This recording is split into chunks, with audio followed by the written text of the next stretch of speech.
Perbudakan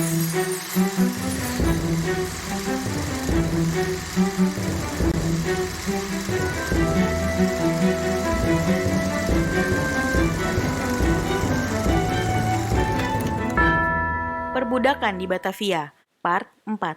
Budak yang melarikan diri. Menjadi budak memang bukan keinginan siapapun. Terlebih jika sang majikan begitu keras pukul pada si budak.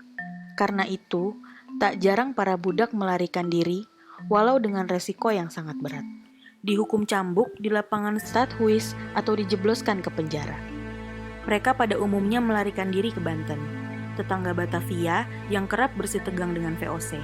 Seperti yang terjadi pada tahun 1670, ketika Sultan Banten menitahkan penggalian terusan dari Pontang ke Tanara, mulai dari tepi laut hingga jatuh ke daratan untuk mengubah tanah-tanah terlantar menjadi persawahan dan perkebunan.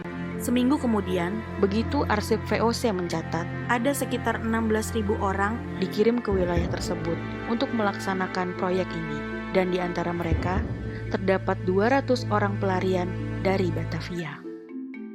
Guna mencegah budak-budak yang melarikan diri ke Banten, maka pemerintah Batavia pada tahun 1673 membentuk pasukan cadangan asal Bali yang terdiri atas 400 orang. Mereka digabungkan dengan para petani Bali asal desa Gudu-Gudu di Karawang yang pindah ke Batavia dan kemudian diberi kebebasan dengan syarat bersedia menjadi tentara bantuan untuk bertugas di kawasan Karawang yang tidak aman.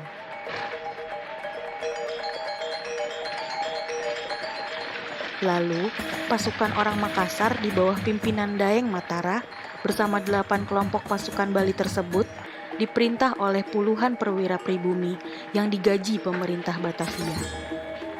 Mereka bertugas sebagai regu patroli di Ommelanden, di ruas-ruas jalan menuju Banten, demi mencegah budak melarikan diri sekaligus menjaga keamanan di perkebunan sekitar. Di samping yang melarikan diri atas inisiatif sendiri, ada pula budak yang dirayu oleh orang lain guna melarikan diri. Seperti halnya yang terjadi di tahun 1674, yakni ketika beberapa orang Makassar dan Bugis, warga bebas yang tinggal di rumah Kapitan Jonker atau Kapitan dari Ambon, melaporkan kepada jaksa daerah bahwa seorang pedagang budak Jawa sering datang dan merayu mereka agar mau ikut ke Banten dengannya. Pada budak yang mau ikut serta, si pedagang tersebut memberi setiap budak itu 5 ringgit. Yang penting, budak tersebut non-muslim dan lebih muda lebih baik.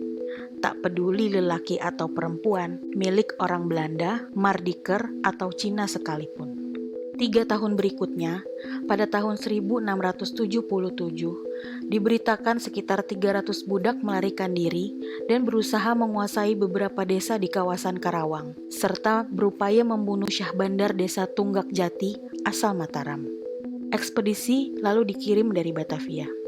Terdiri dari 20 perahu pribumi dengan 120 serdadu Eropa dan 90 serdadu pribumi dari Jawa, Bali, Melayu, dan lain-lain, yang dipimpin oleh Kapten Frederik Hendrik Muller untuk menangkap budak-budak beringas tersebut.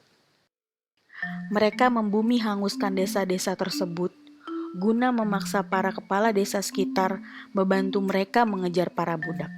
Warga Banten pun ikut dalam ekspedisi ini karena hendak menghilangkan pengaruh susuhunan Mataram dari desa-desa tersebut dan juga untuk mendapatkan budak bagi mereka sendiri. Ada kasus lain yang menarik terkait pelarian budak. Disebutkan pada tahun 1692, Eva Francis, seorang wanita warga bebas Batavia yang berprofesi sebagai penahan budak yang lari untuk disalurkan sebagai pekerja musiman, akhirnya dihukum cambuk dan dijebloskan ke penjara wanita. Eva sering kepergok membawa budaknya keluar tembok kota.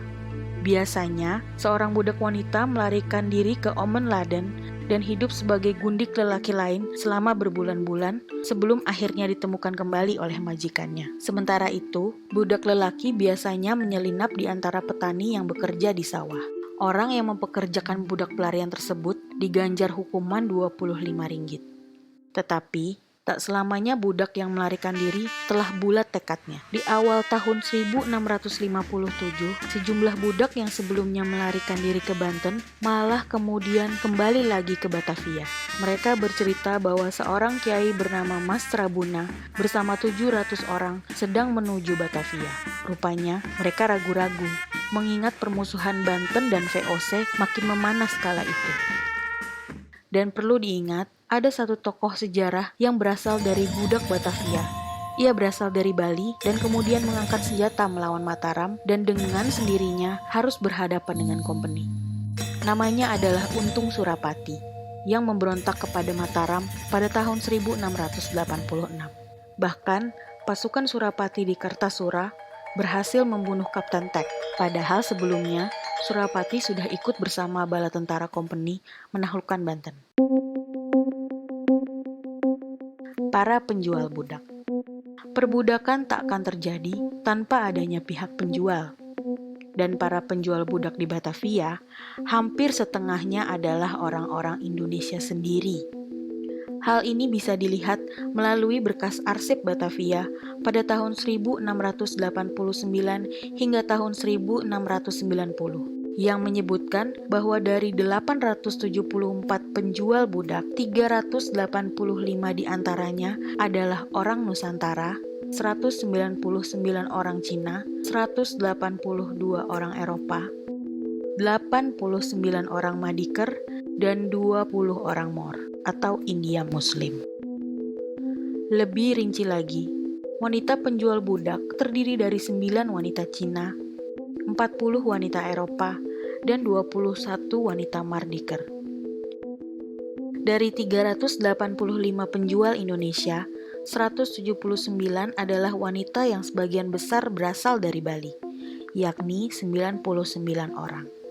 Selebihnya adalah 47 wanita Batavia dan sisanya wanita asal Nusantara.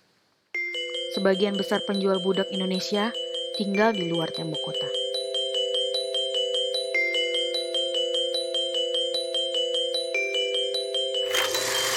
Jangan lupa subscribe, tekan tombol like, dan nyalakan notifikasinya.